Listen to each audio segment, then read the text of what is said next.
Bed and Breakfast live on a Monday. What's happening, everybody? Ben Heisler, Peter Dewey, Reed Wallach, the Monday crew is here getting you ready for our early leans for week 14 in the NFL. We got bowl season out. Reed has already probably bet every single one.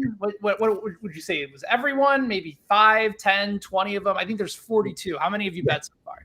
Not everyone. I bet 3, 5, bet like 12 so far. So we got a dozen already. I'll talk about one. I'll have write-ups on like probably all of them anyway. But yeah, we got going on Sunday afternoon. We're fully on board. So we're smack dab in the middle of bowl season. That's going to be kicking off soon. We have the college football playoff already set. So clearly, guys, a ton of stuff to be able to get into, but we got some breaking news. Peter, I'm going to the news desk for you, because you were the one that brought this to my attention right before we went live. From Shams over at the Athletic and Stadium, big report about the future of what two teams could look like involving Portland and the Philadelphia 76ers. Ben Simmons talk heating up again, baby. What's the latest? Yeah, so the Athletic just put out a report, Shams and Sam Amick, about the Blazers front office, kind of how they're going to proceed after letting Neil Olshey go. And apparently they have sources that say Damian Lillard wants with Ben Simmons, and that prior to letting Olshey go, they had discussed a framework of a deal that was CJ McCollum, a first-round pick, and either Anthony Simons or Nasir Little for Ben Simmons. So that's crazy, because I didn't know that, like, this is the first I'm hearing of Dame actually wanting to play with Ben Simmons, which gives you the clear path of you trade McCollum. But curious to hear your guys' thoughts, because I can see the fit. I just also think it's surprising, given the time now that this is when it's coming out that they want to do a deal like this. From Lillard's perspective, it's curious. It makes sense, because if Simmons is going to be a distributor for him to get him some more open looks and to shore up their defense, which, I mean, we were talking about it before the beginning of the show. Chauncey Billups was brought in to help fix a lot of issues that they had under Terry Stotts on the defensive side of the ball, right? And it hasn't happened yet. So if you bring in Simmons, it changes that dynamic, especially in the backcourt. The thing that's curious to me is that Lillard, all throughout this, was never hanging CJ McCollum out to dry. And it kind of feels like he's just sort of saying, all right, stuff ain't working right now. Let's go ahead and try something. Like, I'm only getting older. I know I'm still getting paid for several years, but we need to mix things up. And now I'm just kind of curious as to whether or not it's more of an opportunity for him to say, let me take care of Simmons. Let me bring him along. McCollum can go and do his thing. And maybe this is a win for both sides. Do you see it that way too, Reed? Yeah, I just feel like going into the year even, I really was off Portland. I didn't like them at the end of last year. Just, it's the same team over and over again. It feels like they hit their ceiling. So I'm surprised by the report, obviously, but I kind of love the fit for Portland. I think it'd be a great pivot. And they're still, I believe last year they were bottom 2 in defensive rating. This year they're dead last. I'm more curious if Philly would do that. We know Daryl Morey has incredibly high expectations for a Ben Simmons trade offer, but when does enough become enough? When does the rubber meet the road here? When do you say, okay, we have a chance to contend for a title? Are we really going to have Ben Simmons sit out the entire year? Because I can't see him playing in Philly ever again. I feel like that ship has sailed. So that's the thing I think too, Reed. Like, I just don't know, like, if you can't waste Joel Embiid's prime, like a prime year of him, a year after he finished second in the MVP, just letting Ben Simmons sit out. It just doesn't make sense. And like, I think the McCollum fit for them, like, Tyrese Maxey's been really good this year. You add McCollum to like a rotation of him, Seth Curry, like, that automatically boosts their offense. He gives them exactly what they need. They need a guard who can get his own shot, score on his own. Like, Ben Simmons wasn't doing that. Obviously, you lose a little bit of the playmaking in the defense, but they haven't taken a huge step back defensively this year, honestly, without Simmons right now. So, yeah, I kind of like it for both sides. No, so Philly's around league average in defensive rating this year. Embiid's missed some time with COVID protocols, the knee injury. So does the defense maybe fall, does it hang around league average? I think Nasir Little, is probably a better fit than Anthony Simons, just because you already have Maxey, Seth Curry, you already have that playmaking. So is this the best offer Philly's going to get? Are they going to try and hold out just a little bit longer to the trade deadline? But the East is still open. I mean, the Nets, and you can see the Jason Kidd jersey behind me, but they're beatable. They are. Is Chicago a serious contender? Milwaukee has had their injuries during the year, so this is still an opportunity for Philly to get right back in the title mix. Right now, I don't see them as a finals contender just with, the roster's a little too shallow. So this could definitely build up their depth. All right. So I was actually, while you guys were having this conversation, I was going over to our friends over at WinBet, taking a look at the latest NBA future odds. And you have the Philadelphia 76ers right now at plus 2,000. Going down the list, that makes them 7th, I believe, amongst NBA contenders. You, of course, have Brooklyn, Golden State, Milwaukee, Phoenix, Utah, the Lakers, and Miami all ahead of them. The Sixers, interestingly enough, are still tied with the Nuggets and the Clippers.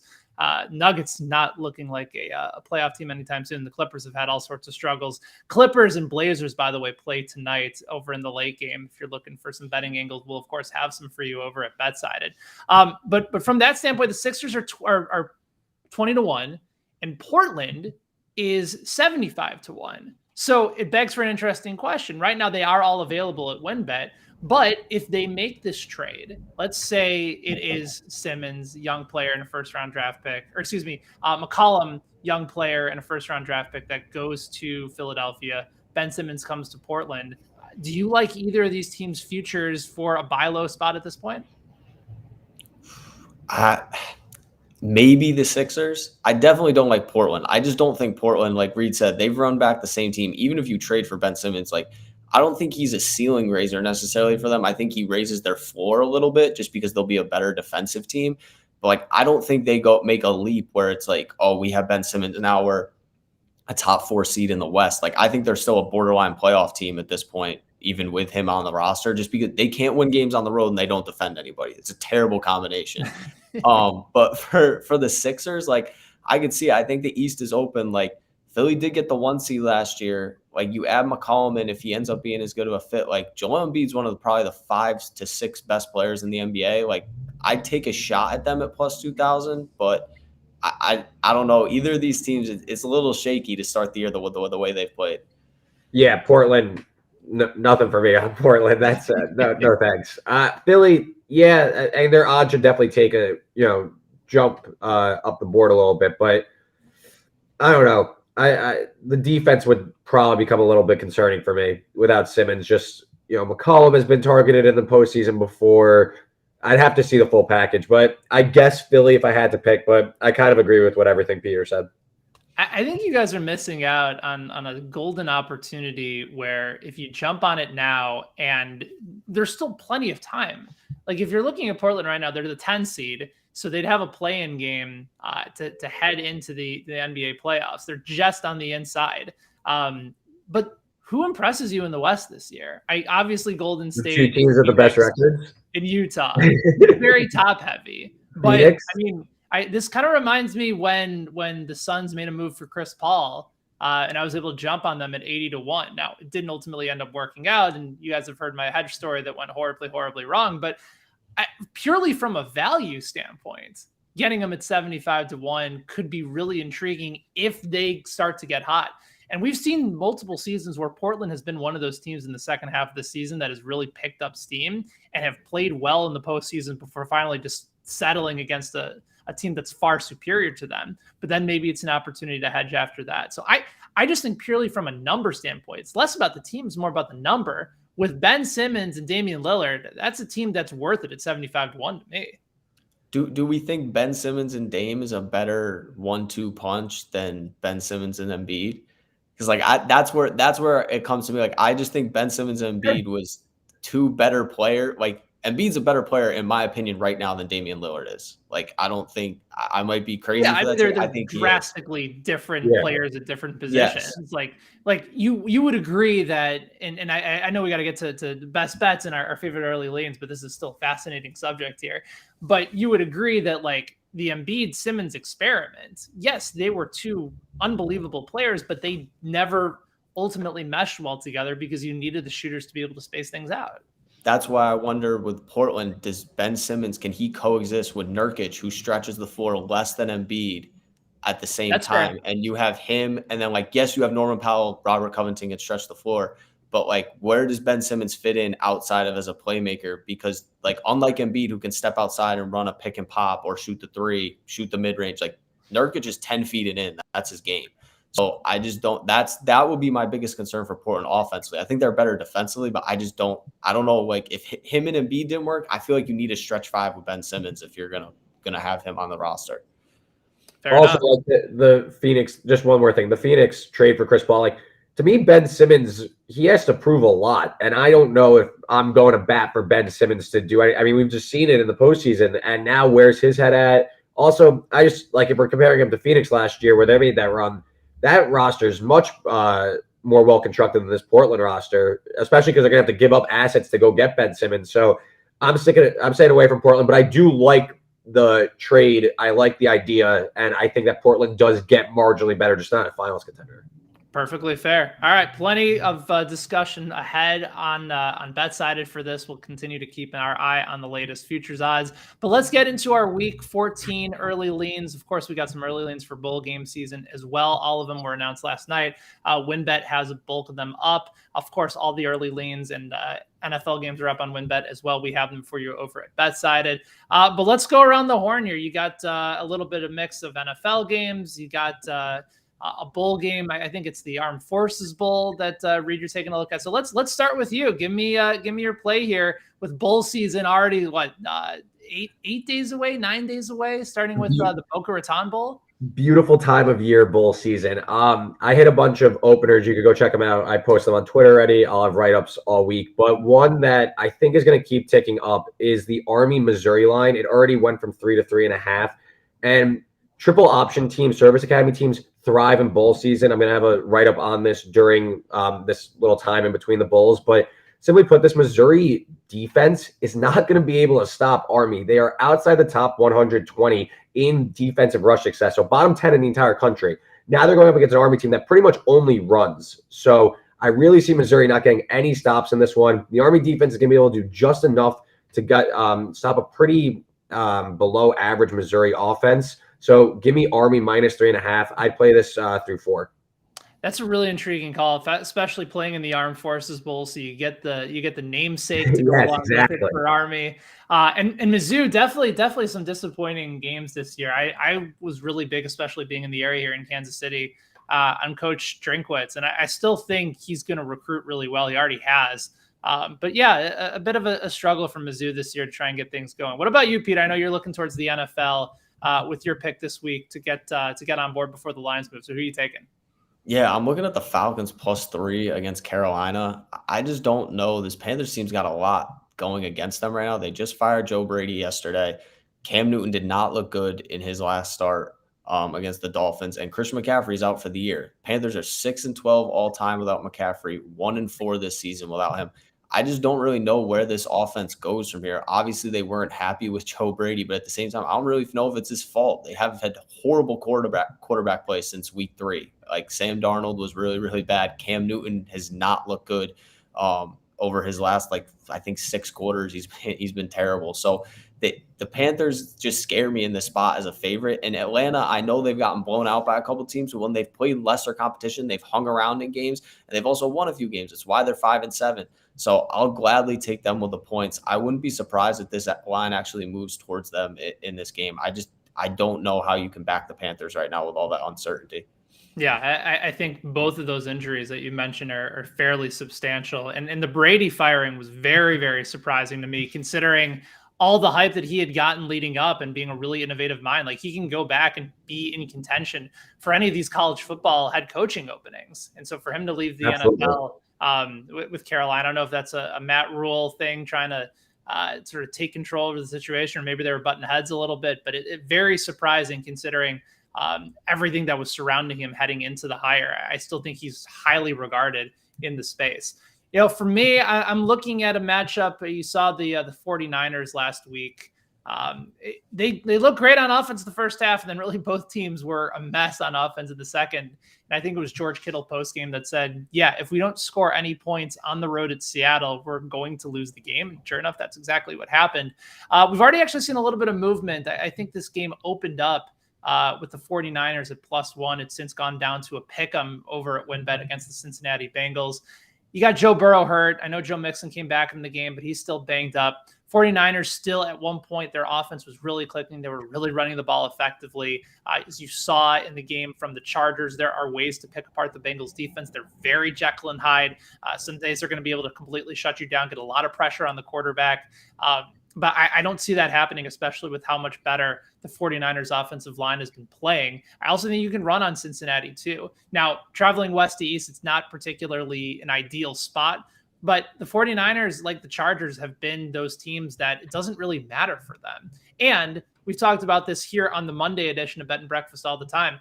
Kyle Shanahan, terrible as a favorite, outstanding as an underdog. I don't know where he fits in as a pick'em. I feel like I can move it slightly over to the side of an underdog and feel like they're just going to be in good shape. So maybe bet them now before the line moves in favor of San Francisco. But Cincinnati, especially with so much unknown surrounding the status of Burrow and perhaps Mixon as well, definitely something that you're on to keep an eye on heading into the game next Sunday. All right, it is time for our Monday best bets. We take a look at the whole slate. It can be anything from Monday Night Football. It can be NBA, NHL, college basketball. Really whatever's on the slate for a Monday is certainly available to us. So let me go ahead and start things off with you, Peter. I know you got to play in the association. It's going to be a part of your best bets column that you write a little bit later on today over at BetSided.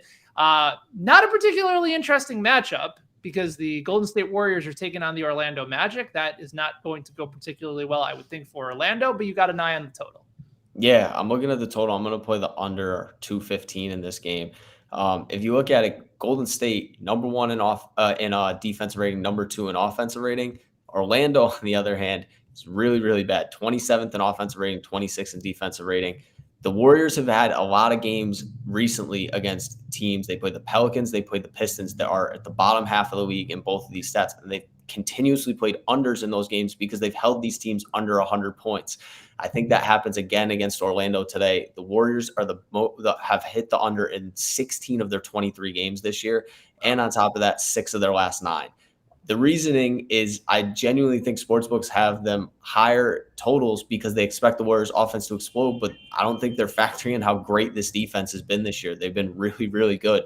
I just don't see Orlando being able to score enough in this game to get to this point. And we look at Golden State, like I said, 6 of their last 9 games. They played Phoenix in one of those games. They've played some good offensive teams. They've still kept playing under this number. So I'll play that for sure tonight. All right, so we got under 215 in the Magic and Warriors game. That game taking place in San Francisco. Reed, you and I are looking at Monday Night Football. Fantastic matchup on paper. You got the Patriots, the hottest team in the NFL, heading to Buffalo. But despite the Patriots being on top of the AFC East, they are currently a 3-point dog on the road. Mac Jones continuing to make his case for NFL Offensive Rookie of the Year. We thought it was Jamar Chase's to lose, and it seems like he's kind of on his way to losing it. But give me a play that you like for this game. Yeah, I like New England +3. I see this being a really tight, close game. Of course, a lot of weather is going to impact this game, and that takes me to my best bet, the first half under 20.5. North of 25-mile-per-hour wind gusts in this game. Both teams inside the top 3 in defensive EPA per play. So I think we're going to see a lot of fourth down attempts, a lot of stops. 2 really good kicking teams here with Nick Folk and Tyler Bass. I don't think they're going to be a factor in this one. I think we're going to see a lot of go for it, a lot of defensive stands in their territory. So I like New England Buffalo. I think this is going to be a really, really, really low scoring game. Maybe something like 13-10 Buffalo. 13-10 at the end of the game because I think this is a defensive struggle all game. I think a lot of running plays, a lot of fourth down stands, and we see a way under game. And if anything, I actually think that's an advantage for Buffalo because no Tre'Davious White for the rest of the season to be able to try and shut anybody down. I think if you can run the ball, Buffalo would actually probably consider that to be a win. But the Patriots have had success with both Harris and Ramondre Stevenson, and Brandon Bolden catching the ball out of the backfield. So it's not going to be one of those Monday Night Football games I think a lot of people are expecting some firepower from. So I'm with you there, and I like the first half under as well.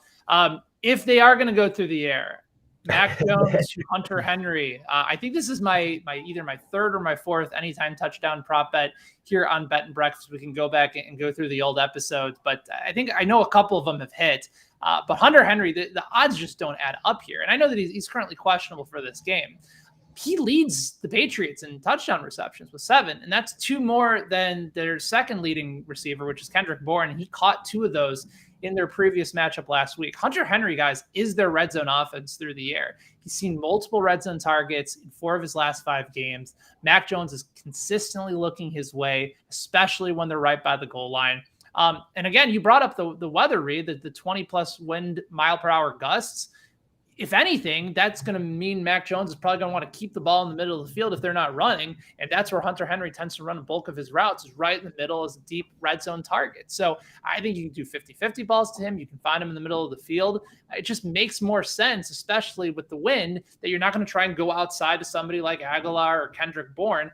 Use the middle of the field with somebody like Hunter Henry, and plus 350 for a guy leading your team in touchdown receptions. I'm jumping on that as fast as I possibly can. So there you have it, guys. That is our best bets for Monday. That is, of course, our show. Appreciate all you guys for getting up with us here on a Monday. For Peter, for Reed, I am Ben. Plenty more coverage ahead just by going to fansided.com/betsided. Until then, we will see you guys again on Thursday. And don't forget to check out our best bets video here on YouTube coming up on Tuesday as well. We'll talk to you guys soon. Be good. Good luck with all of your bets tonight. So long.